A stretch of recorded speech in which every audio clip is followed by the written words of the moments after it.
Hey y'all, welcome to the Greek Chorus, a podcast hosted by two friends who met in college and moved to LA. We're yapping about how we're using our degrees and charm to navigate this amazing city. I'm Issa Providence. And I'm Jordan Tate Burrows. And we are the Greek Chorus.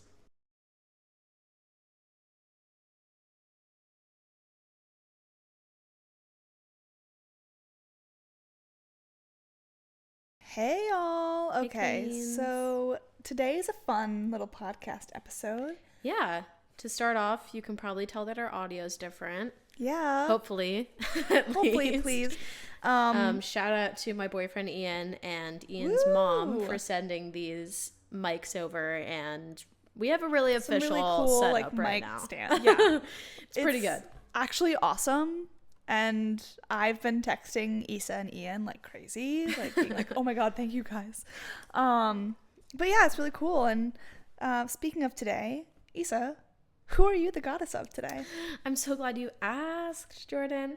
I think I am the goddess of feeling adult. Yeah.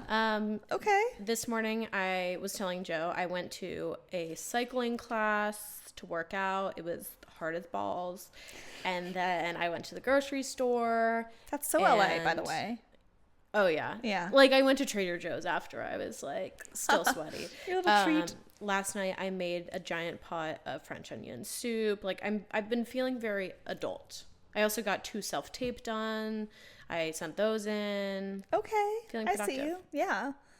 I love that. What are you the goddess of today? Well, I'm so glad you asked, Issa. This week, I have been, well, some would say, a goddess of the follicular phase. Oh, okay. It's my follicular phase. And I've scheduled all of my important meetings where I'm seeing people, all of my photos that are being taken, like all this week, because I am not risking any other week of my cycle except for when I'm most snatched. And also I'm like more energetic. I am doing a lot. I figured out the form to do our taxes. Oh my god, I am like not... I'll send it to you. I have to figure, because I keep getting tax forms from different entertainment companies, and I'm like, I have 7 different things right now. I'm gonna have to figure that out. I'll explain it. My mom explained it to me all today, and it's easier than I thought. Okay, that's good. Okay. But Awesome. yeah, anyways. Today, as I said last time, we're going over our favorites. We have 12 different industry favorites and a couple of rapid fire general ones, and then we're gonna end it with our hot takes. Whoop, whoop. Whoop, whoop. Okay. Issa, do you want to go start with our favorite movies? Yeah, sure. I am gonna be honest, I am not the biggest movie buff. Okay. I'm a way bigger TV Me show too. girl. Yeah. So finding my favorite movie was hard. Okay. Ooh. Oh. There's some random sound that I hope you guys can't even hear. But for a movie to be like really captivating to me, it has to keep me locked in. And recently I watched The Truman Show, and it did just so that. good. It was was so good. It was so good. I was locked in the whole time, and I wanted to know what was happening next. Obviously, like, I knew the premise for a while because it's one of those classics. Film bro, like, movies that everyone loves, but they love it for a reason. Yeah, it was so good, and I think it's one of my faves. I love that. Yeah. Oh my god, love The Truman Show. Okay, well, in the same classics vein, okay, picture this. It is, I was a freshman in high school in 2016. It's winter of 2016 in Westchester, New York. Coming off of the high of the summer of 2016. Of the high, which, honestly, what a summer. I am I'm a 14-year-old being swaddled by my parents after watching this movie because it is so, like, soul-changing. The Dead Poet Society. I know you haven't seen it, and it makes me enraged. Yeah. That movie is damn near perfect. I think poetry was a big reason why I even started the performing arts in the first place. And it is about the aliveness of poetry. Yeah. And the only 2 things that's missing, please, there's a 2 reboots that, like, if you guys are casting, the gods of the industry are casting, put me in the ring. Like, put me in the room, coach. It's Dead Poet Society if it were all female and BIPOC. I think that would be a great addition, but it's already a perfect film. And also The Hunger Games, but, like, I digress. But yeah, Dead Poet Society. It's perfect. I've heard it's good. We're watching it. Like, I need to see it. What does it stream on? Because some classic movies aren't on anything, and I'm like, I think can't it's on drop. Netflix or HBO. It's one of the big ones. Okay, we'll watch it soon. Yeah, we also need to watch Twilight. I also haven't seen Twilight. I know. Bella has been texting us about Twilight, and you have not been active in the chat. I feel bad that I haven't seen it, so I'm not a... Anyways. It's okay. We're going to watch it. What would you say is your favorite TV show? Okay. I don't know if you've seen this one. You should. It comes out on Valentine's Day, season 3. Yellowjackets. I've heard you rave about this before. What is it on? Apple TV? Showtime. And Showtime and Peacock? And Hulu sometimes if you have or Prime. The package. Yeah. If you have a package kind of anywhere. Yeah. I think there is something really profound about female animalism and what we make of our world after we face trauma and how psychosis in women manifest. It's kind of Lord of the Fliesy, right? Yes, it is literally, instead of a tropical island, it's the Canadian wilderness and a varsity soccer team of all women and 2 dudes crash lands. You should read the play This Changes Everything. I have read it. Oh. It's great. I did it in high school. Of course. Well, then you should watch Yellowjackets. Yeah, because it's like... I cannot rave about this show enough. God. Okay, what about you? I wrote Sex in the City. But it's a classic. It's one of those shows that I could literally rewatch all the time, and nowadays it has some qualms. There's a couple of scenes that you're like, oh, that's not... Carrie, don't say that word. Well, yes. And also, have you seen the movies? Have you seen Sex in the City too? The movies where they go to the Middle East, quote unquote. Oh, yeah. So bad. And I don't love In Just Like That because it's trying to be too woke a lot of the time. Yeah, in a way that like takes away from the original. Yeah.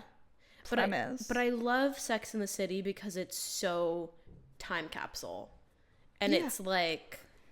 It shows the beauty of the city in such like a fun and adventurous way that I think a lot of movies about the city don't do.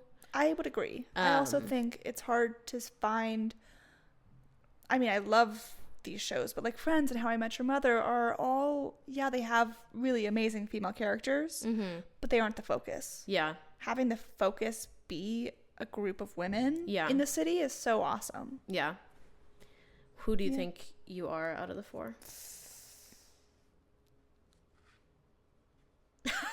Okay, you're gonna kill me. I've only seen like 5 episodes. Okay, well, so I'm a Charlotte, so... I have gotten that I'm a Charlotte, but that checks out. Yeah. I mean... I would love to be a Samantha. I'm not. I couldn't keep up with being a Samantha. That's just not... That's too much work. Yeah. Most of my friends... Like, I have a lot of, like, Samantha friends. And I'm like, you go, girl. Yeah. I'm going to make some tea and be in my bonnet reading a book by 9 p.m. And also, like, Carrie is such a flawed character.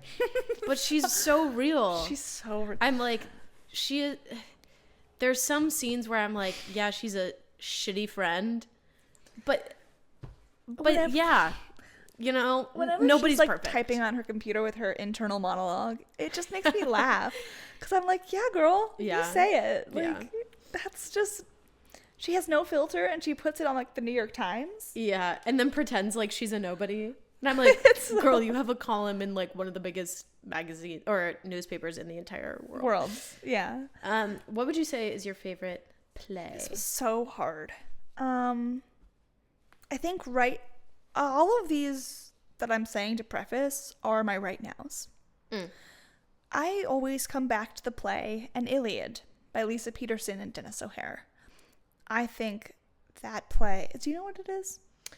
And I'm sure I've talked about it. I've yapped about it to you before. Or like you've done a monologue from it or something where like... Yeah. I'm invested in this play. It is basically, for those who are interested, I saw it done when I was doing a program at Northwestern before senior year of high school, so 2019. My mind boggled, actually. Boggled. As a Percy Jackson kid, like, I was on the floor. Not even joking. People were staring. But it is about this one poet who is forced to tell the story of the Trojan War over and over and over again throughout time whenever the quote-unquote Trojan War happens. And you kind of realize, like, oh, instead of saying the Trojan War, they're talking about, like, Gaza, or they're talking about Iran or Iraq. And it's kind of this horrifying realization of a cyclical pattern of war. But the thing that pisses me off about the play is that in any professional setting, one, there has never been an actor below 65 to play the role, and there has never been a person of color, nor has there been a woman. And I would love to put it on just because as a young woman who's on social media, that is where so much of the quote unquote like social deliberations happen for so much of our international conflicts. And I feel like young people are becoming more and more the voices of conflict that are happening. Like, have they read The Hunger Games? Like, there's the whole point of the damn books.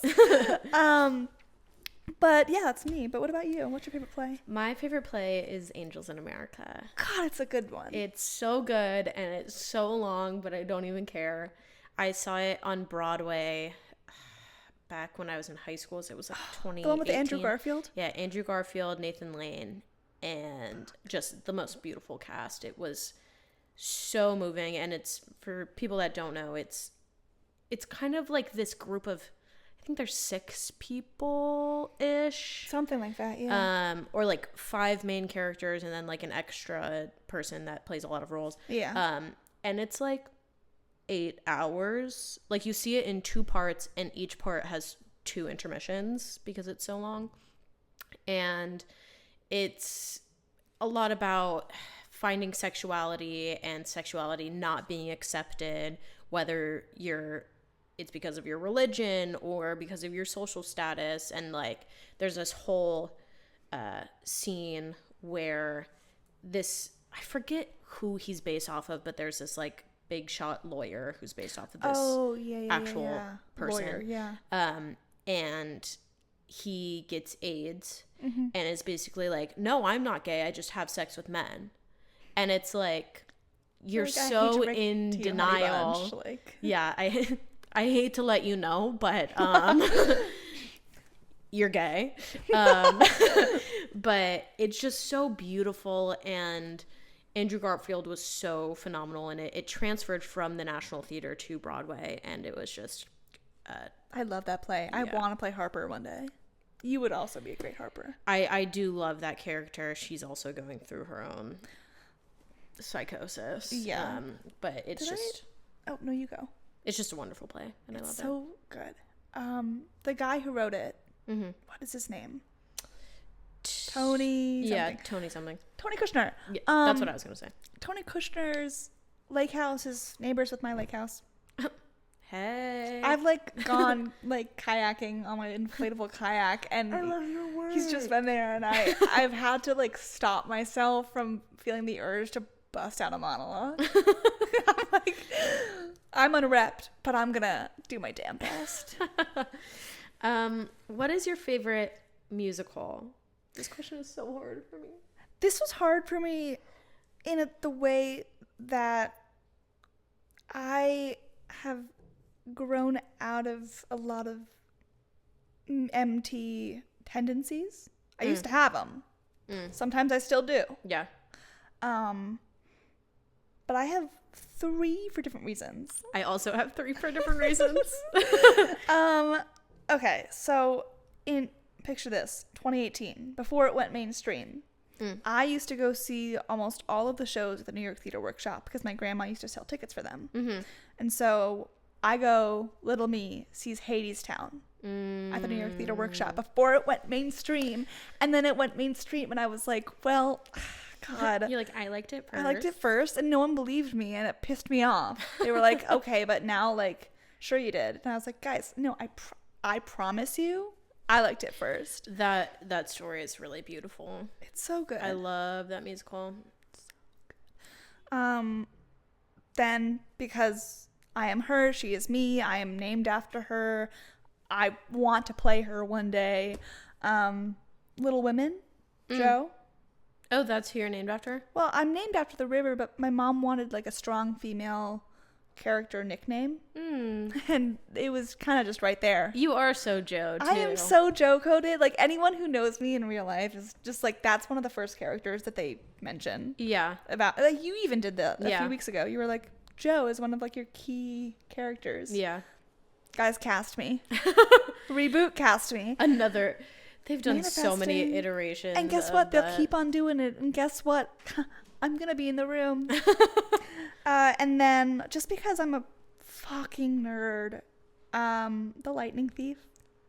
I don't know the musical. I just think it's fun. Like, it doesn't take itself too seriously. And I love Percy Jackson. So it was just a grand old time. Yeah. What about you? What are your 3? My first of the 3, I have a soundtrack favorite, a story favorite. Oh, hi, Bonzo. Bonzo! My cat just walked into the room. And like an overall favorite. So my soundtrack favorite is Hair. Not Hairspray, Hair. And it is so good. It is kind of one of the original rock. You love a good 70s and 80s moment. Oh, yeah. Oh, yeah.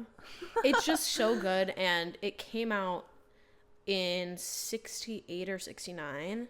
And it literally was like, it came out and was premiering in New York as the riots at Columbia University were happening. So it's like, it was of the times, babe. Like, I did a whole history project on it, but I love it. And the soundtrack is so good. They have such deeper meaning because it's about fighting against the war and being a hippie, being in Central Park. But also, there is so much truth to, like, am I supposed to go and fight for my country? Or is it okay if I don't? Or is this actually the right thing to do? Which I really love through the music. I think it's also very prevalent now. Yeah. And they did the revival in 2008, maybe? Shakespeare in the Park. It's due for revival. Oh, totally. I mean, if not to tribute to Gavin Creel, then just his voice is so wonderful on that soundtrack. The movie doesn't do it justice. Don't watch the movie. No. It's so different. My next is Rent. So good. I love Rent. Did you see the Trisha Paytas, Rachel Zegler? Yes. Okay. Yeah. But Rent, I think every character has a lot of depth. Mm-hmm. And I think that's another show that was written in the times of the times. Sure. And I think it was a story that New York needed to hear in a more mainstream capacity at the times and not have it be as taboo. Yes, because it was what most of New York was going through. Also, Bonzo just, He's smelling our equipment. Don't touch anything, mister. He was just letting me pet him, and I was listening to all of what you were saying, but also elated that I had it. Hi, buddy. Hi. And my third favorite, I'm just realizing all 3 of these take place in Manhattan. My third and overall favorite is West Side Story. Yeah. That is and will forever be my favorite musical. It is so beautiful, and I love Sondheim. I think some of his stuff is a little funky. Sure. But it was everyone's. It was his first huge project, and it's so beautiful, and I think everything in it is so wonderful. Yeah.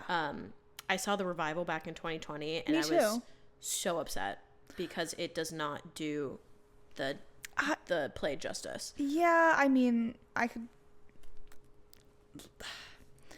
there's a scene in West Side Story that is really hard to watch regardless. Mm-hmm. It's the scene where Anita is hurt, we'll say that. But I just remember being horrified the way that they used the cameras Right. on stage for that. It just was... It was too in your face. It was distasteful. Yeah. Is that a word? Sure is Yeah. now. And also, like, taking out I Feel Pretty. That is the... Hello? It is the biggest point of joy in the story. Yeah.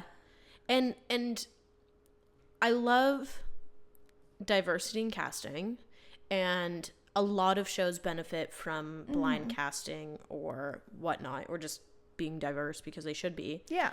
But in a story that is already written to be diverse, Yeah. and then you take away from the story by adding people whose story it is not. Yes. And I think it was confusing as an audience member, because you're watching these scenes of the Jets and the Sharks fighting, and you're like, I don't actually know who's in each gang, because these They're other all people, POC. yeah, these other people aren't part of this story. And it's not that there are plenty of shows that people of color can be in, and this show is written to be half people of color. Yes, but it when, should not. Yeah. When you add someone who's not Hispanic or not white, it just confuses the story and makes it not about that anymore, which is what the play is about. Yes, it becomes POC on POC violence, Yes. which is really hard for anyone to watch, and is a completely... There's plenty of plays that have that. Plays Yeah. being musicals and plays, but I think what is so... I mean, if you want to do it, then just do Romeo and Juliet, like they're doing on Broadway with POC actors. But a story that is supposed to be a white gang and a Latinx gang fighting, leave it like that. It becomes a different story entirely. Yeah. It was odd, but... Yeah. And also, like, it was the second musical I ever saw, because it had a revival in 2009, and I think that was the start of, like... Because I saw Lion King, which is, like, so many kids' first musicals. I wish I saw that. Well, it's so, like...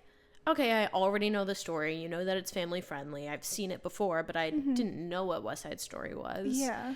And when I was 8, I also didn't know what Romeo and Juliet was. And I think I was like, whoa. Yeah. They are dancing on these, like... See, that revival I would have wanted to see. Yeah, that revival was really beautiful. Yeah. Speaking of music, Okay. who is your favorite artist, now that we digress? I'm so glad away you're from asking. musicals? Okay. I have so many, and this was actually like a really hard thing for me to talk about. Okay, I want to give her the credit that she deserves right now, because when I listened to her and then like watched her YouTube, and she's really big on the artist's way, and her sobriety helping her artistry and putting 110% excellence into everything she does. I am obsessed with Doechii right now. She is fantastic. Yeah. I think she's changing the game. Her Grammy performance was incredible. And also, I think I really respect people who don't just take artistry to sing a little song. That's all well and good. But when you do it to make a story and to express your inner artistry, that is something completely different and really rare nowadays. Yeah, Ian and I were talking about this the other day, because we were talking about Bob Dylan, and he writes a lot of songs that wouldn't be produced in that mainstream, quote unquote, as Bob Dylan, like as mainstream as Bob Dylan is, capacity anymore, because they're too, I don't know how to explain it. They're not, like his song Hurricane would never get made now. No. Partially because he says the N-word. But well, yes. Other than that, it's like mainstream artists aren't making music that is controversial anymore because they don't want to get canceled. Or gutsy. It's why Chappell Roan is so popular too. Yeah, because she actively speaks out as well. Like, people aren't as I think something that's great about Bob Dylan is he doesn't care. He's like, well, this is what I stand for, so why would I say anything or do anything other than this? Yeah, and it's the people who make the most impact. I mean, look at the Grammys. Who were the two top performers at the Grammys? Yeah. Chappell and Doechii. Yeah, and I think she is doing a really good job of changing the game and being really vocal about, like, not very many women have won Best Rap Album and everything like that, and I think she's been really great. Yeah. What about you? My favorite artist is Miss Carole King. Well, of course. That's why it was so hard, because someone like the 70s, so many of like the artists that I'm influenced by are 70s. I've been listening to a lot of Stevie Nicks as well. I love her. If you're casting a Carole King or a Stevie Nicks biopic, please let me know. I love both of them. Well, Beautiful is, I think it's CTG, but Beautiful is being cast right now in LA. The musical? Yeah. He says, like, right. I'll write that down. I just love her. I think her music does a really good job of making me feel good as a woman. Yeah. But also appreciating other people around me. I don't know how else to explain it. No, I love it. She's very universal. Yeah, and I think she has been in the game a really long time, and she stays relevant because her music is so beautiful and, for lack of a better word, beautiful, and wonderful, and I love her and her hair.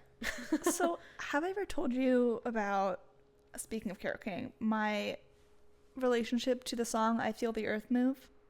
No. So, from the ages of 8 to probably 12, every single talent show, performance, moment that I could have in the spotlight, even when it wasn't a talent show, like at recess, guess what I was singing? I feel the earth move. There's actually a video of me at the bitter end singing I Feel the Earth Move off key, in like this teal, such a good song. Like, it's just so funny. All of Tapestry is so good. It's one of the best, like, female folk albums of all time. Yeah, and my mom was obsessed with her as well, so I think she also, like, feels like my mom playing music on CDs. That's really beautiful. You know? Yeah, I love that. Yeah. What is your favorite song? Dog Days Are Over. By Lawerence and the Machine. So I have a lot of playlists. Bonzo is looking at his food. He's waiting. He still has 22 minutes until it goes off, but perfect. So every major move of my life, so moving into college or moving like every semester, going to London, moving here, it's been this weird serendipitous thing that every single time my car starts or the plane takes off or something happens, when I leave my house, what song plays? Dog Days Are Over. Huh. Every single time. And I've never meant it to happen. It just happens. And I love that song. Yeah. It just scratches an itch in my brain. Yeah.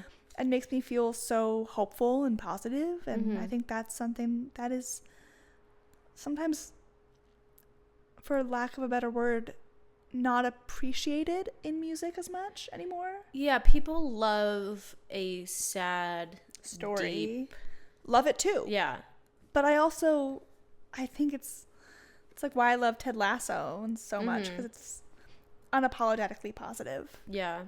And I think that's hard to do without being chuggy. Yeah. Yeah. Yeah. I mean, it doesn't, good music doesn't shy away from the hard stuff. It shouldn't shy away from the positives too. Yeah. What about you? What is your favorite song? This is a song that I found recently, and it's by a relatively small artist. But every time it comes on my Spotify, I never skip it. And it's called Johnny's Friend by Edge Hill. I love that song. They're so good. They're this group. I think they go to Vanderbilt. My sister's friend actually like knows them. Oh, okay. So I've like texted with him before. But that's cool. That song is so good, and it's so catchy. And if you have never listened to it, Johnny's Friend by Edge Hill, it's so good. And it's just so like start of a situationship college romance, and it's so like relatable in that way. And I found it, I think, when I was kind of going through a like relationship like transition. Sure. So I was like, one would say. Yeah, one would say. And I was like, yeah, like it's so good. It's kind of like rocky, kind of electric guitar-y. It's so good. Yeah. Yeah. I love that. What would you say is your favorite genre?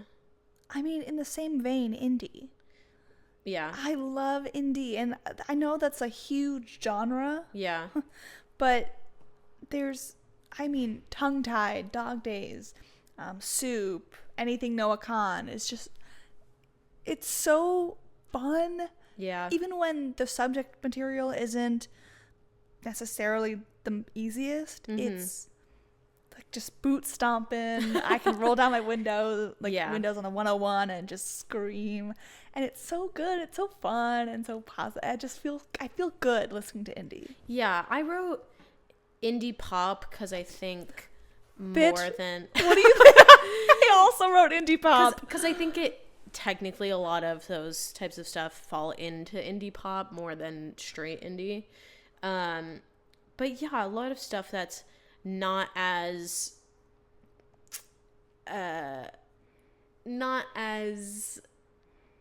tweaked with, not as like voice, like, don't get me wrong, I love Brat by Charlie XCX, but love that Taylor. kind of pop is sometimes a little too much for me. And I'm like, I want to hear someone actually singing, and I don't care if their voice is the best or not, but I want to hear that it's actually them and not auto-tuned. I was watching a TikTok about this the other day. Most artists that you hear, that is not their actual singing voice. Yeah. It is the tone and sound of their voice. Yeah. But it's what happens when audiences complain about listening to them sing live. Yeah. Why is this artist sounding different? They sound great. It's just they aren't using the auto-tune that they are so used to. Yeah, and I've been listening to a lot more folk music because Ian loves folk, and a lot of the songs that he loves, the vocals aren't necessarily the most important thing, and they're not like the most amazing vocalists in the world because they want to tell a story and they want you to hear the music more. So I've been appreciating a lot of folk as well. I mean, Bob Dylan and Joan Baez are two of the best examples. Yeah. Their voices, they're fine. Yeah. I mean, Bob Dylan's is just interesting. Yeah. But they don't have to be the best singers in the world, but it's a good story. Yeah. Speaking of Bob Dylan. Are we talking about... I'm going to say I was a little bit of a Timothee hater when he first came onto the scene because I think girls were a little too obsessed with him. Yes, I think it got a little weird. Yeah. I was like, I'm not understanding the heart-throbbiness. Sure. That appeal of him. And so I was kind of like anti-watching Timothee for a little while. But I honestly think he's one of my favorite actors right now. He is fantastic. He is so talented, and he's like, whether you like him or not, on paper, he's been in so many Oscar-nominated things. He's gotten so many different awards and nominations, and he's been in so many of these fantastic movies. Beautiful Boy is also one of my favorite movies. Beautiful Boy is one of my favorite movies. That one is so fantastic, gut-wrenching. But I think he's my favorite actor right now. I think I'm we're watching him come into his own more and not play like young. Heartthrob. Yeah, that or just like younger. I think he's starting to. It's the same thing with Zendaya. They're the same age. Yeah. They're playing their own age now. Yeah, but like he's 29. He looks 24. If you said that he was our age, I'd be like, yeah.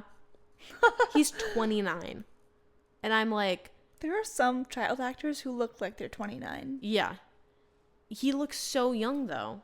Wow. Yeah, but I think in the next few years he's just gonna keep getting bigger and bigger.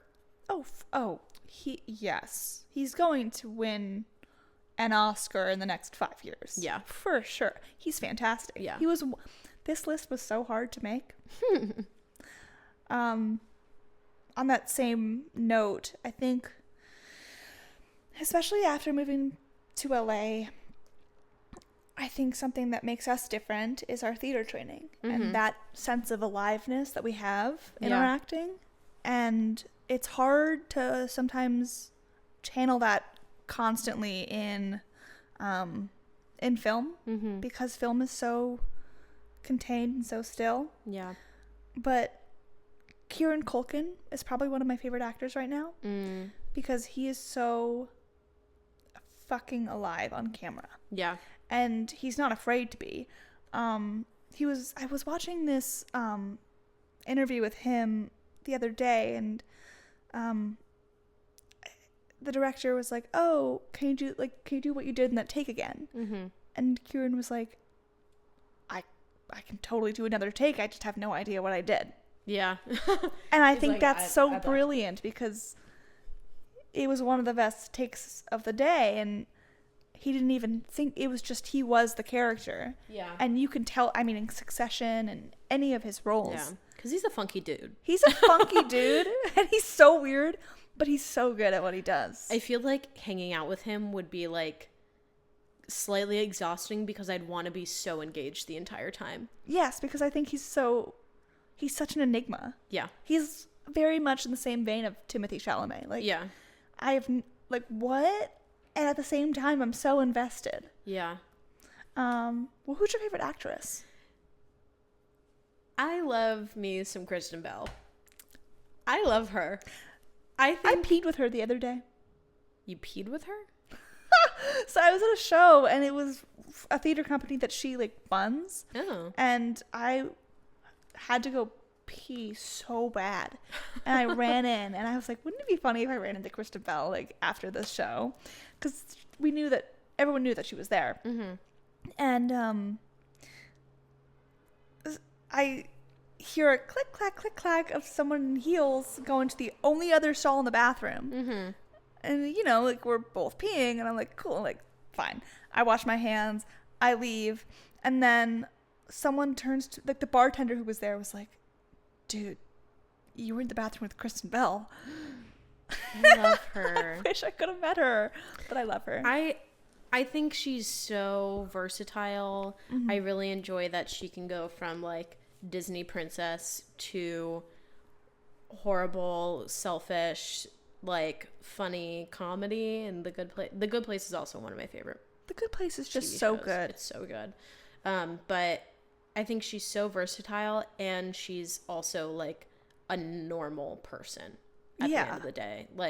She doesn't show her kids on social media. She's very grounded. I feel like she's not all prissy when she very well could be, because she's in so many different things and so famous, but I feel like she's so normal. Yeah. Which I really enjoy. Totally. Yeah. How about you? Who's your favorite actress? I mean, not to be basic, but I love me some J-Law. I love Jennifer Lawrence. In the same way that I like Kieran Culkin, I think they're both just very alive actors. Yeah. And that is part of their charm, is that they have a sense of life that can't be taught. I don't know that I've seen her stuff recently. She hasn't been in a lot of stuff recently. I mean, young. Yeah. Kristen Stewart. Nope. She was also one. Oh, glitched. Jordan just glitched. young Jennifer Lawrence. Yeah. And stuff like that. Because she's one of the actresses that her and Natalie Portman are two of the actors you get compared to a lot of actors when you're young and in Hollywood. And I've gotten compared to her too. That checks out. Yeah. Guess what? Issa and I are the same type. It's like our Venn diagrams cross and then are also like exact opposites. Yes, for sure. If that makes any sense. Speaking of Jennifer Lawrence's earlier work, in the Hunger Games, what is your favorite book? Well, I am not a really big reader. That's okay. That's okay. I don't, because when Joe and I were trying to think of what categories to talk about today, she was like, oh, we can do our favorite book then, like from our childhood, and favorite book now. And then I was only thinking about favorite books from childhood. And I was like, this series about all the fairies. Yes! I loved those books. Oh. Like Fern the Thursday fairy. I'm like, sign me up. Sign me up. Like, guess what? Us in the book to TV adaptation. Don't tempt me with a good time. Don't tempt me.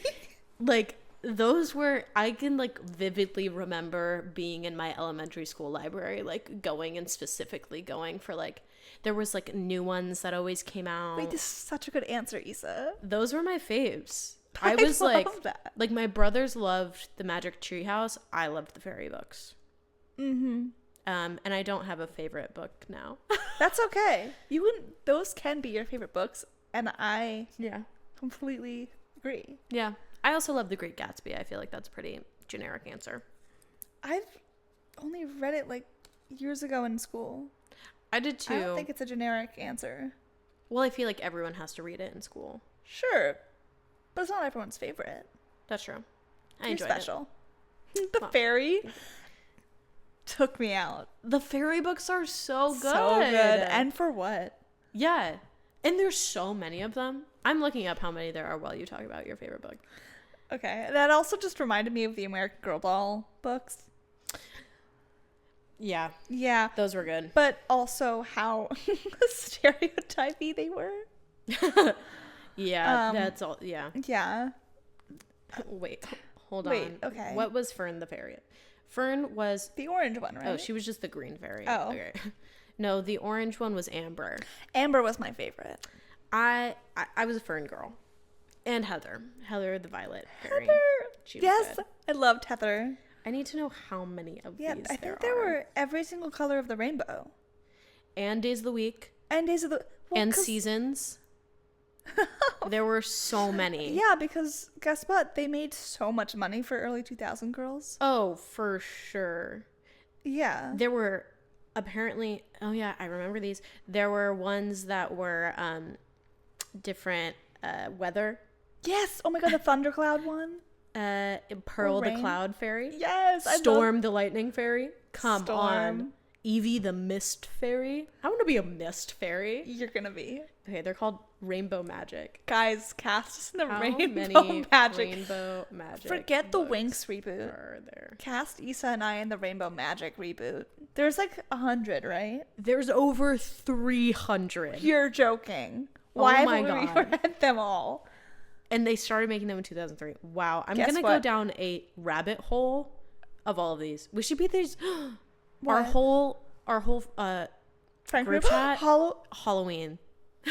You're so brilliant. I'm going to bookmark this in my brain.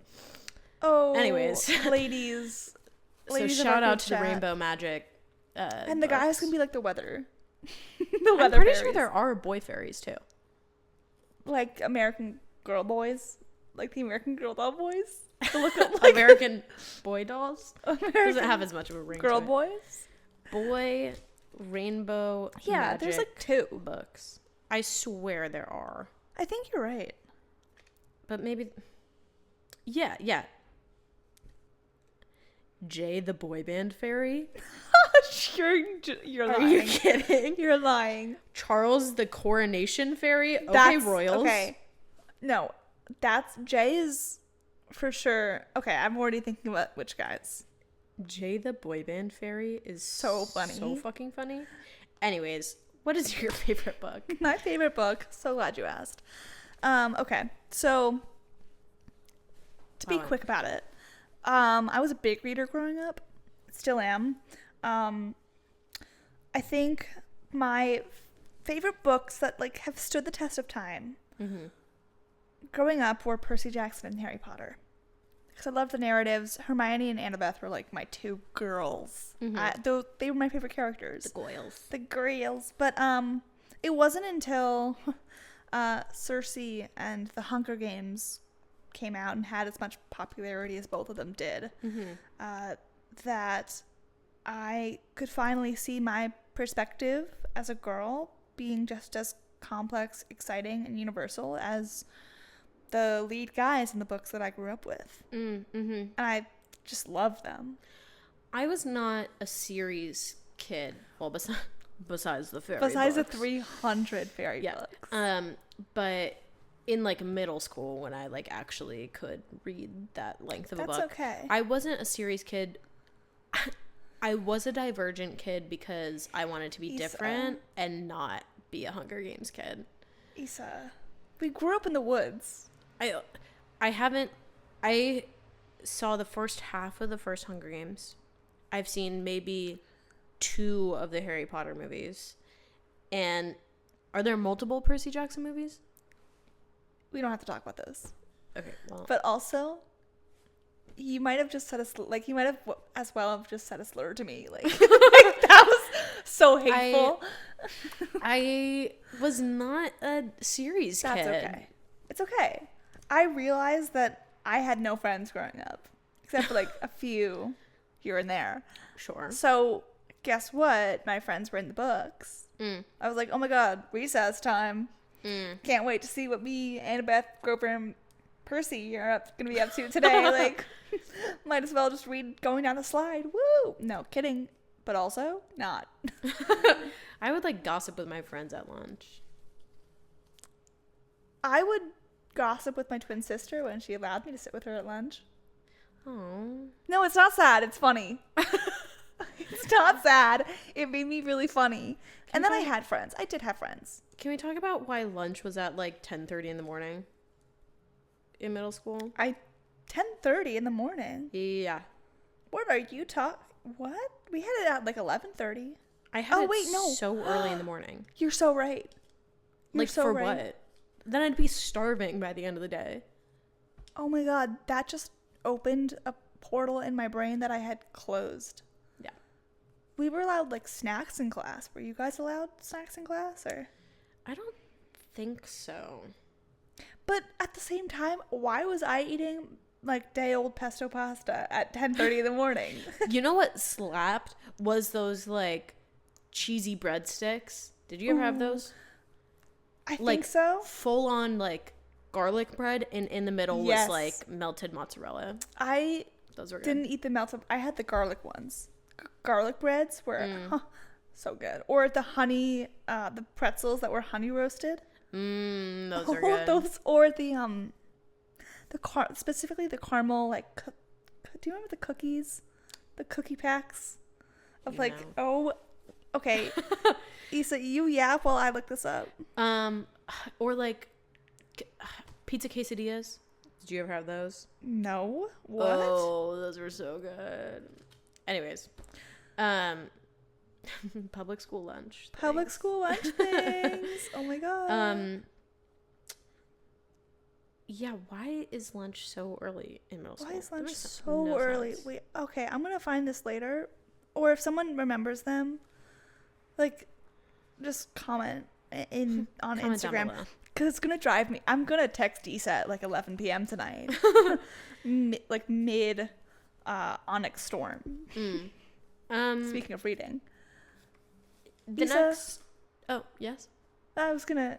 Because I don't know what I'm going to say for this yet, so I'm trying to procrastinate. No. What is... There's Bonzo's food. What is your favorite song to sing? My favorite song to sing, and I was very reluctant to not put this as one of my favorite musicals, because I do love this musical. But my favorite song to sing musical theater wise. Sure. I also love Don't Know Why by Nora Jones. That's also one of Sure. my faves. Is Cabaret from Cabaret. Yeah. I think it is so complex, and I also think so fun to sing because Sally Bowles is impersonating all these people in a really lighthearted way, and then is like, oh, my friend fucking died. Like, Yeah. but you don't get that from her tone, you know, until she's really angry about her own life. And I think in that one song, it's so many emotional journeys at once that she's going through. And I just think it's really beautiful. And I love singing that song. It's also like right in my vocal range, which is fun, that I can like actually belt it and not be like, I'm straining my voice. So I do love to sing that song when I am home alone. Yeah. What about you? So I put The Wizard and I. It's Classic. I mean, every theater girl. The Wizard. And okay, anyways, we're not gonna sing. This is not a singing podcast. But I love that song. It just oh my god, it's just so, oh my gosh, I've been ignored for so long, and someone's seeing me for the first time. Yeah. It's classic. And I realized that we skipped over one of the. Oh. Yeah. Favorite role that we've played? Yeah. What is your favorite role that you've played?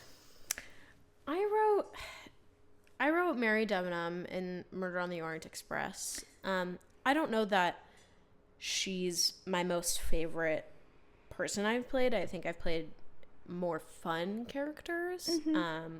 Like I loved playing Wednesday in the Addams Family in high school. Like, that was so fun. That. I'm sure you ate. But I think I loved Mary Debenham because it was my first like principal, and it's such an ensemble cast that there's not like Poirot is clearly the lead, but then it's pretty much all ensemble. But my first like principal role full time in a professional production, and I think it taught me a lot about being in a professional production and holding my own and being right there with all the other professional actors, that I think I really loved her for being that for me. And also just like the set was so beautiful and the costumes were custom fit to my body and custom made for me. You looked fierce, may I Thank say you. that? Shout out Tracy. I love her. But like literally in that costume fitting, the first one I had was literally like random fabric because they made it out of this beautiful pink floral silk that they had to make a form to my body first before making it out of the fabric. That's awesome. Because they didn't want to fuck it up. Yeah. Because it puckers so easily. But it just felt like I was that character, and it was my role to play, which I really enjoyed. Hell yeah. Yeah. I love that. Thanks. And you ate. Like, Thank you. As someone who witnessed the era of Orient Express. Shout out Syracuse Stage. Shout out. I guess for me, I have two.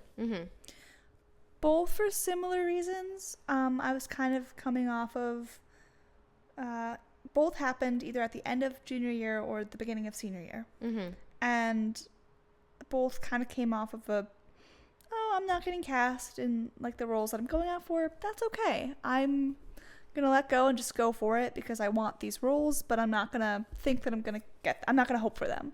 And then I get them, and one is Emily Webb from Our Town. Slay, Emily Webb. I love that character. I almost put her, but I didn't play her full time. So I was like, counts. Well, I never went in for her, so I never got to do the show full out. Sure. But I do love that character. It's a fantastic character. I think she loves and has to let go and see sort of the fleeting beauty that is the world, whatever. And then the other one is Josie from The Skriker. Yeah. I loved it because I got to fight for her and literally come back from the underworld. Right. And deal with queerness as a woman for the first time on stage, which is really fun. And do a dialect, which was awesome. And now I get to put that on my resume. And I do love a dialect. The cast was all non-men, which is just guys. There's a pattern to what I like, which is just women. Just I like to center women and decenter men. Men have their place. I do play a girl next door. I realize that I want a job. Men have their place, but let's just shift them over to off center, okay, and put women in the center. I agree. That's a hot take. Yeah. But that's not my hot take. But anyways, yeah. So I think that brings us to rapid fire. Yeah. How much time? Can you see how long we've been? We're under an hour, 55 minutes. Oh, slay. Yeah. All right. Rapid fire. How do we want to do this? Do you want to say the first 3 and then I say the last 3? Sure. Okay. All right. Favorite color? Hunter or olivey green? What about you? Sage. Okay. Favorite food? Mediterranean. Oh. or any type of noodle. Okay. I put watermelon. You're so funny. I also love sushi.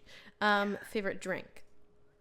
Either hibiscus tea, which I'm drinking right now, thanks Issa, or just, your classic little white wine.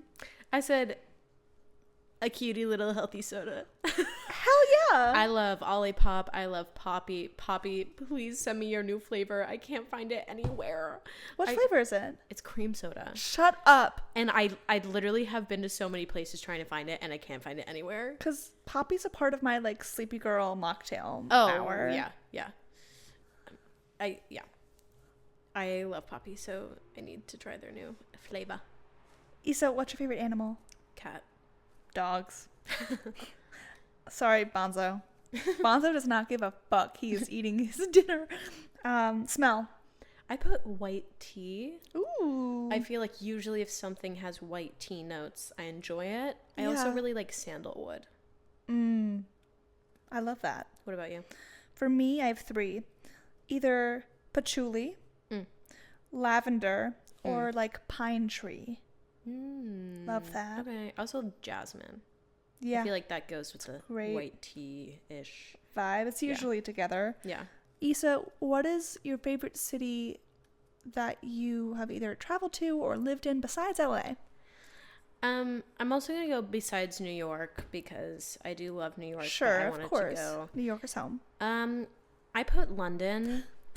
I put London too. I love London. It's fantastic.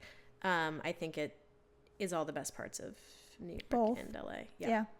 I put the same, and I 100% agree. Slay. Yay. Okay, Issa, should we do our hot takes of the day? Yeah, mine are pretty, they're not super hot takesies. Oh, okay. What does that mean? They're not super deep. Oh, that's fine. Okay. You want me to go first? Sure. Okay. My first one is just talking about Trisha Paytas's Broadway show. Yes. Okay. I've been seeing so much about it. I think everybody said it was wonderful and really fun and upbeat, and I really appreciate that all of her ensemble was also making their Broadway debuts, and that she acknowledged that in the show. She did a whole segment of them talking about making their Broadway debuts, and I really love that she put that care into it because she understands that it's really fucking hard to get up on that stage. Yeah. And everybody just said it was really fun. She apparently pseudo did a song with Ben Platt, Sutton Foster, and Rachel Ziegler. That's her name. Is that Zegler? Yeah. Apologies, Rachel. But I just think it looked really fun. All of the proceeds went to the I know what you're talking about. Artists something or other. Yeah. I believe. So it was all fundraiser-y adjacent. Thank God, because the tickets were apparently really expensive. Well, we don't need to get into that right now, but that is a qualm I have with Broadway and commercial theater right now. Yeah. It's how expensive tickets can be. But yeah. But I'm just so proud of Trisha as a person, from like going from the depths of being in a really dark place to like being a mother and pursuing your dreams. I'm like, slay girl. If she can get there from there, I can get there from still doing good. You know what I mean? Period. Hell yeah. I mean, listen, I respect the hustle that Trisha has made. Mm-hmm. I wasn't particularly like a avid fan, mm-hmm. not in like a hater way, just in like a, oh, she exists. Cool. Yeah. Good for her. But yeah, I think it was a really cool night. Yeah, I love her. Her podcast is like the only podcast I listen to avidly. Okay. Like, I listen to it all the time. That checks out. Because she's so conversational in her podcast, and she talks about, I think I get like most of my pop culture news from her. From her? Yeah. Please. She's awesome. She's also such a theater kid that I'm like, slay girl. Yeah. What do you have? I have another, but I'll let No, you go. Oh. My other one, and we're going to do a whole episode about award shows in general and going over all of them that have happened between the Golden Globes and the Oscars after the Oscars are announced. But I see both sides, but I think there's a lot of people upset about Cowboy Carter winning Album of the Year. Okay. Yeah, I've heard that.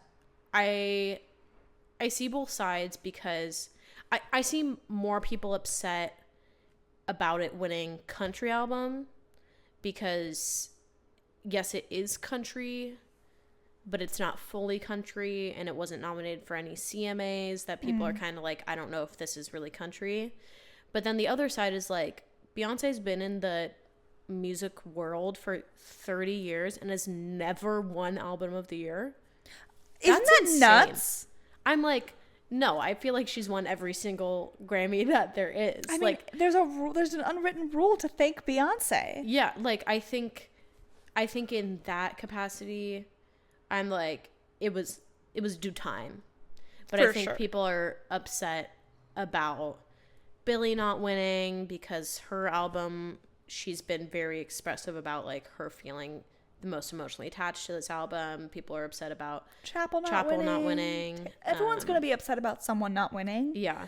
Let Beyonce have her moment. Yeah. It's like these other people won other things. I mean, Billie didn't win any this time, but like Queen already has like 10 Grammys at least. Yeah. And Taylor has like what, 30? Yeah. So I'm like, as much as Beyonce already has Grammys too, it's like for her to finally win that must have been such like a, I finally fucking got this award for her. Yeah, totally. So I see why people are upset, but also like you'd be upset no matter who won. So. Yeah, everyone's upset at everything with the Grammys. Yeah, and I rest my case. Those are all my hot topics. I love that. I agree. And for me, my hot take, Listen, I'll be quick about this, and I will tell you the details after we log out. No, not for the podcast. I'll drop first and last names, babe. But my hot take is I'm realizing it is not selfish, as hard as it is to realize that, to have to give yourself some time to put on your own gas mask before helping the person next to you. Like the plane adage. I really love how my hot topics are always like pop culture, girly, girly, girly. And yours are like, it's okay to not reciprocate love in the way that other people are reciprocating. And I'm like, okay. No, it's just like, God, I mean, this happened to me. Like, I think people are like, I mean, with our podcast and us being in LA, and I don't know if you've noticed this, but like, as we're on more sets and starting to get more callbacks, people are starting to notice that, like, you know, I have no bad feelings towards, it's just like haven't put in the effort that I have to keep in contact. Mm-hmm. And then as soon as they see like success, they're like, oh, can you do this? Can you help? Can you like, and us being nice, we're always like, yes, but you have to give me time. Sure. And when it's not on their timeline, they get upset. Sure. It is really hard for me to do, like, to realize this, but I was forced to, that I will end up helping people after I help myself first, because I deserve that, and I've worked hard for that. And I saw a TikTok kind of about this earlier today, of someone apologizing, someone being like, I apologize for my let me start that sentence over. I apologize to my friend for not being there for her as much as I would like to, but I had to be there for myself first. Yes. And the friend was like, yeah, like, of course you do, you know?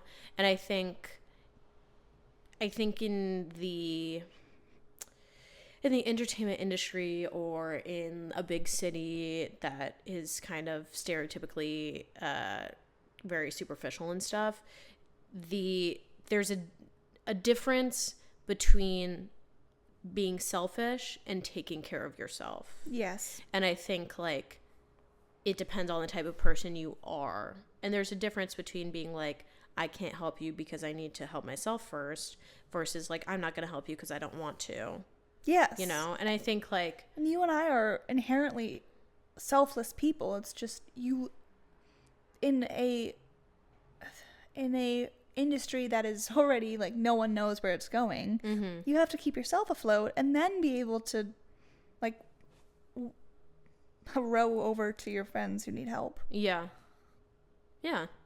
I mean, I think it shouldn't be a hot take to want to care for yourself first. That's, it like, shouldn't be. If you, as RuPaul would say, if you can't love yourself, how in the hell are you gonna love anybody else? And I think we can end on that. I was gonna say, I think that's a perfect way to end our podcast. Guys, thank you so much. Hopefully this audio was better, and you guys appreciate this. Let's see how Jordan edits it this time. Next week we're doing we're background? talking about being background actors. But isn't it our Valentine's Day episode next week? That's also a really good point. Maybe. I think that might be our Valentine's Day episode. Is it? It's one of the other. Either way, we have special treats for you in both. And yeah. You may be hearing from my boyfriend. You may not. Who knows? You may not. We'll see. But thanks, guys. Thanks for listening. And if you got this far, go follow us on TikTok at The Greek Course Pod. You go follow us on Instagram at The Greek Course Pod, and also at Jordan Tate Burrows at East Providence on both platforms as well. And we'll talk to you next time. Thanks, guys. Bye. Bye.